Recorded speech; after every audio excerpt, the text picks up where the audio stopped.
ନାହିଁ ସେମିତି କିଛି ପରିସ୍ଥିତି ନାହିଁ। ଆଉ ବର୍ତ୍ତମାନ ତ କୋଭିଡ ସାଧାରଣ ଗୋଟେ ଥଣ୍ଡା ଜ୍ୱର ଭଳି ଇନଫ୍ଲୁଏଞ୍ଜା ଟାଇପର ହେଇଗଲାଣି। ଏଥିପାଇଁ କିଛି ଭୟଭୀତ ହେବାର କାରଣ ନାଇଁ ନାଇଁ ସେ ବିଷୟ ତ ଆମ ପାଖରେ ସେମିତି କିଛି ରିପୋର୍ଟ ନାହିଁ। ଯାହା ମିଡିଆରୁ ଆମେ ଖବର ପାଇଲୁ ଆଉ ଯାହାକୁ ମୁଁ ବୁଝିକିରି ପାଇଲି ସେ କିଛି ନାହିଁ, ସବୁ ଭଲ ଅଛନ୍ତି। ହୋମ ଆଇସୋଲେସନରେ 2 ଜଣ ଅଛନ୍ତି। ଆଉ ଜଣେ ଯୋଉ ମେଡିକାଲ କଲେଜରେ ଆଡମିଟ ହେଇଛି ତାଙ୍କ ଅବସ୍ଥା ବି ଭଲ ଅଛି, ଷ୍ଟେବୁଲ ଅଛନ୍ତି। ତାଙ୍କ ଅନ୍ୟ ସେ ସବୁ ଡାଇବେଟିସ୍ ଅଛି, ହାଇପର ଟେନସନ, ଆଉ କଣ ଷ୍ଟ୍ରୋକ ଫ୍ରୋକ୍ ଅଛି ଯାହା ମୁଁ ବୁଝିଥିଲି। ଆଉ ଏଥିପାଇଁ ସେମିତି କିଛି ନାହିଁ।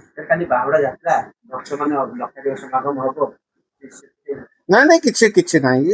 ଶୁଣନ୍ତୁ, ଆଉ କୋଭିଡର ସେମିତି କିଛି ଗୁରୁତ୍ୱ ନାହିଁ। ବର୍ତ୍ତମାନ ସେ ପୁରା ଦୁର୍ବଳ ହେଇଗଲାଣି। ସେ ସାଧାରଣ ଗୋଟେ ଇନଫ୍ଲୁଏଞ୍ଜା ଭାଇରସ ହେଇଗଲାଣି। ଏ ଉପରେ କିଛି ବ୍ୟସ୍ତ ହବାର ଦରକାର।